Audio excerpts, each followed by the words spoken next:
Here for Henry.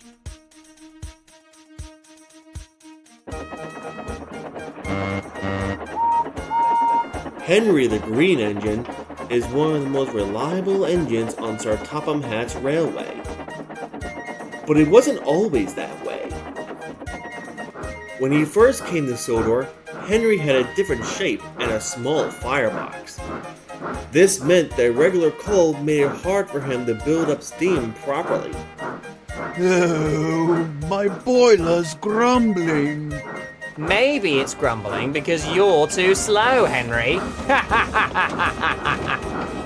So, Sir Topham Hatt gave him special coal, and for a while he felt much better. But after his terrible accident with the flying kipper, Henry was sent to Crewe, a large engine works far away. There, they gave him a whole new shape and a much larger firebox. Now, Henry runs smoothly on the rails, hauling trucks and passengers as easy as pie. Two of his favorite jobs are carrying logs from the forest and pulling the flying kipper. But both jobs can be very tiring and worrisome, especially for an engine who worries as much as Henry. Early one morning, Henry popped into the washdown looking very tired. Gordon and James were there getting clean. Yuck! Another night with the kipper, Henry? I'm glad it's not me working with the smelly fish, but I still can't stand the stink. After a while, you don't even notice the smell. Who wouldn't notice that smell? Stinky fish on a stinky steamy. Blech! Makes my oil curdle just thinking about it. I don't know. I kinda like the smell of fish. What do you want, Diesel? Oh, I just came by to see Henry. Really? I thought we were going back to the diesel works to collect... Stow it, Paxton. I just wanted to sing a new song I learned to him. Once an engine attached to a train was afraid of a few drops of rain.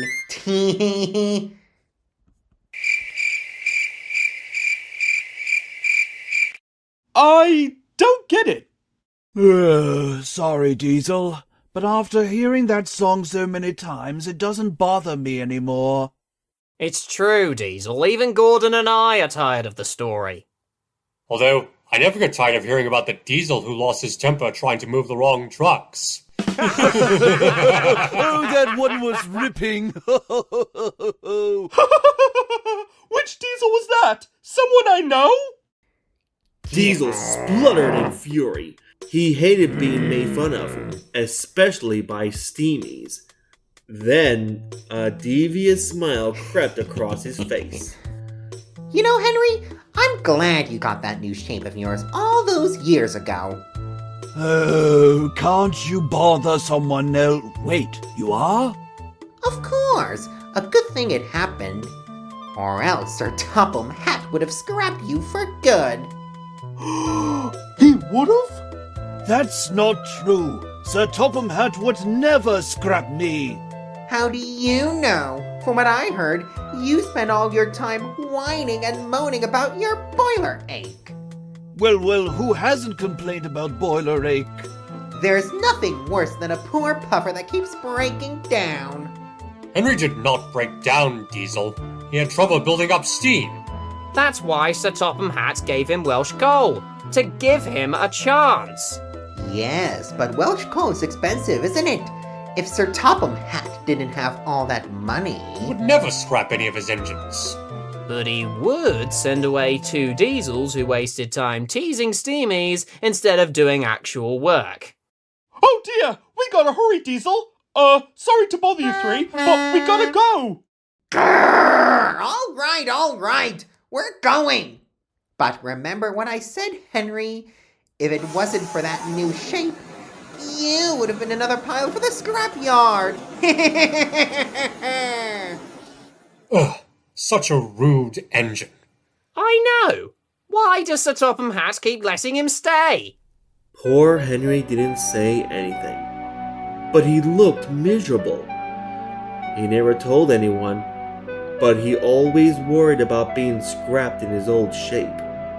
And he did complain a lot back in the day. A little later, Henry puffed back into the sheds for a rest, but he was still feeling uneasy. Sir Topham Hatt would never scrap any of us, would he? No, don't be silly. Diesel's just trying to rattle my dome. I'm still plenty useful. I'm pretty sure I am. As he backed towards his berth, he wasn't so sure, but he was too tired to keep worrying. So Henry rolled right into the shed and fell asleep almost before his buffers touched the bar. However, the next time Henry opened his eyes, he wasn't in the shed anymore. He was at the scrapyard, stuck in the middle of a train. But that wasn't all. Bust my boiler! My old shape? What are you blabbering about, Stinky Steamy?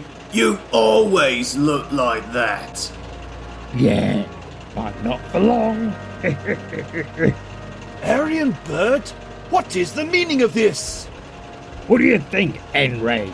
Shut your boiler. Scrap? But that's only for engines that...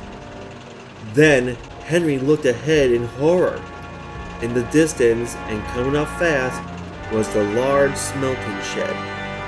And all the way in the back of the shed, smiling evilly, was Diesel Ted and his munching, crunching claw, Pinchy. No! This isn't happening! I can't be scrapped! I feel fine! Really!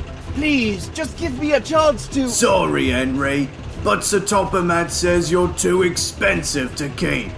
But don't worry, you'll make fairly decent scrap indeed.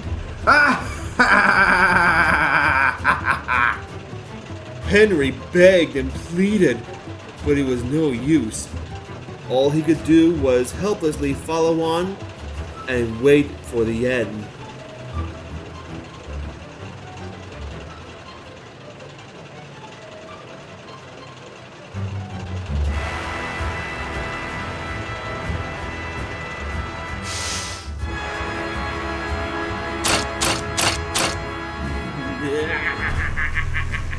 Please, there's been a mistake! You can't do this! Somebody! Anybody! Help me! No! Hey! When Henry opened his eyes again, he wasn't in the scrapyard. He was safe and sound in his shed, and he was back in his new shape. Oh, thank goodness. It was only a dream. Afternoon, Henry. What? Oh, hello, sir. When did you get here? Only just now, Henry. I want you to collect some flatbeds of logs from the forest and take them to the timber mill. And... are you feeling alright, Henry? You still look a little haggard. Henry wanted to tell Sir Topham Hatt about his nightmare, but he didn't want to sound like he was whining again. I'm fine, sir. Still a little tired from pulling the kipper. Nothing like working in the forest can't fix. Very well. That's a good engine. Henry couldn't help but smile. He loved going to the forest. But Diesel's teasing and the horrible nightmare kept on playing in his smoke box. Keep it together, Henry. Gordon and James are right. Although, there are a lot of engines I haven't seen in a while. Hank, Flora, Molly, Boko. Could he have... Oh, no, that's just silly. Right? Meanwhile, at the far end of the forest, Harvey had just finished loading logs onto a flatbed that James had brought. Finally. I don't know why Henry likes working in the forest. It's too quiet. Ah, there you are, Henry. Feeling better? A little. Just Answer me one question, James. Why haven't we seen engines like Hank, Flora, or Molly around lately? Don't you remember? Hank went back to America because he missed being on the bigger railways. Flora is always busy on the Great Waterton tramways. And Molly's working hard at the coaling plant. I just spoke with her yesterday. Oh, yes, of course, yes. I knew that. I did. Simply slipped my mind. But hold on! Whatever became of Boko? I haven't seen him for quite some time. Hello, James and Henry. Can't stop the talk today. Lots of work to do. Any other questions, Henry? I'll let you know if one or two springs up, James. Ta!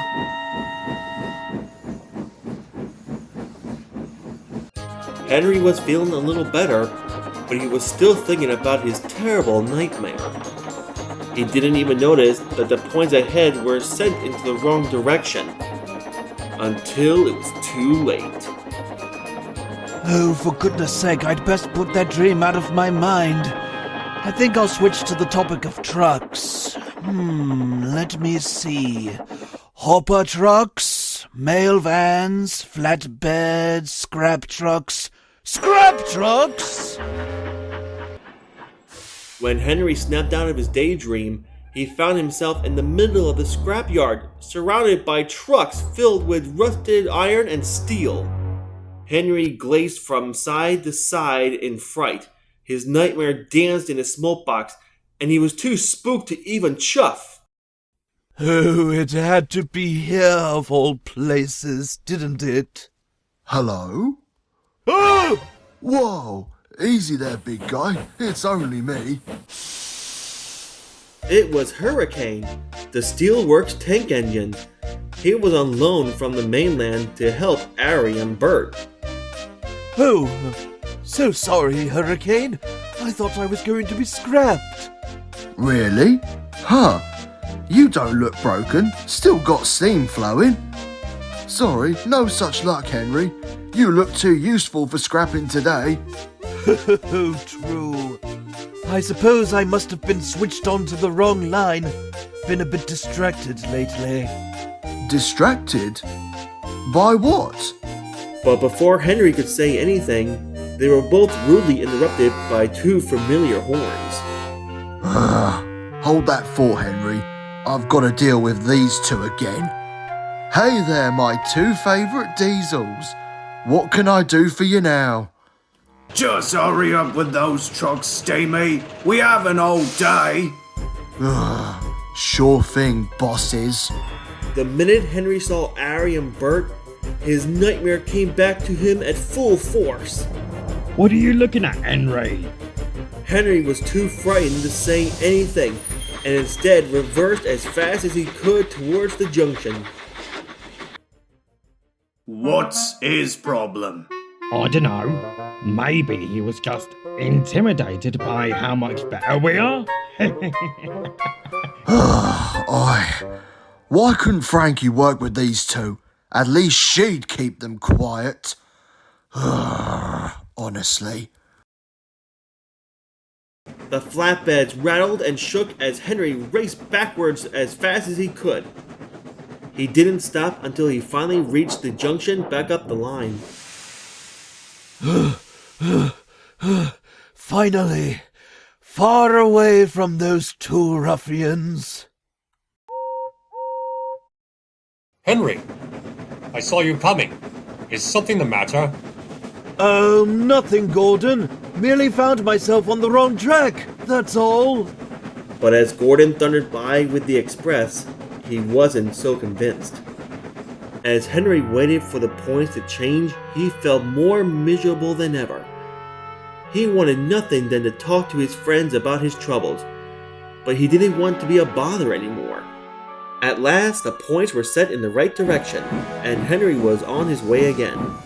But his heart wasn't in it. Despite all the delays, he arrived right on time to the timber mill. but he didn't seem to care. He dropped off the logs, and then he trundled slowly and somberly all the way home. But as Henry made his way home, a nasty surprise was waiting for him. Gordon and James sat calmly on the points outside the shed, blocking the way. Gordon? James? What are you playing at? Let me through! Not so fast, Henry. First, we want to know what's gotten into you lately. Whatever do you mean? You've been acting strange all day, asking me weird questions. Racing backwards at the junction. And Hurricane said he thought he was going to scrap you. Oh, that was... I mean to say... Is this about what Diesel said this morning? No! Of course not! Really, Gordon, you're being ridiculous. Henry, if something's wrong, you know you can talk to us, right? It's not that easy, dash it all! How do I talk about my problems without sounding like I'm just grumbling? I've done too much of that when I was in my old shape. Oh, right, that. Okay, I'll admit that Gordon and I were a little impatient about your condition. But that doesn't mean you shouldn't say what's on your mind. And trust me, there are engines that complain way more than you ever could. Just look at James. Exactly, just look at... What? Hey! Ahem. What's all this? The three big engines knew that voice, and sure enough, there watching them was Sir Topham Hatt. Sir? Is, something wrong? I could ask you the same thing, Henry. You've caused a lot of confusion earlier, and I wanted to make sure everything was okay. But I can tell something's not right. So, what's troubling you, Henry? Henry knew he couldn't keep quiet forever. He looked at Sir Topham Hatt, Gordon, and James. Each of them wore a kind, caring face that told Henry that he could tell them anything. Henry's heart felt full again. So Henry took a deep puff and told them everything. He told Sir Topham Hatt all about Diesel's teasing, and then he told all three of them about his horrible nightmare and how afraid he was to tell anyone about his worries all day. Once he finished, Gordon and James were horrified. Well, that explains why you looked so scared. That story makes my wheels wobble. Ugh, it makes my coupling rods shake. Sir Topham Hatt spoke more kindly to Henry. Well, that certainly explains a lot. But don't you feel better letting it all out, Henry? I do feel a little better, thank you, sir. But I really didn't want to be a bother to any... Henry, you should always feel like you can talk to me or your fellow engines about your problems. I know, sir. I know.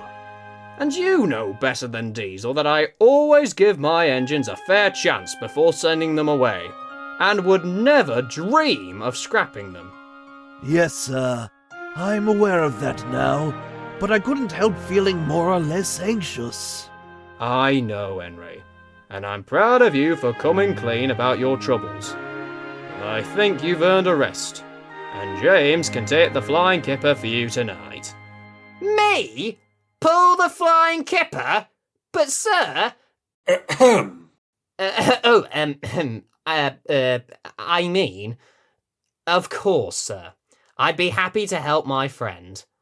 But I get the washdown first tomorrow, you get me?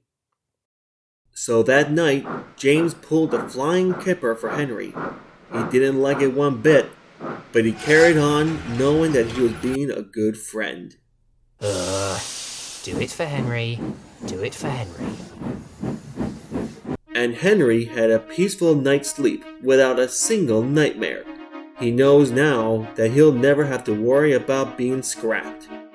And he knows that he can rely on his friends, like Gordon and James, to help him through anything, even his own worries.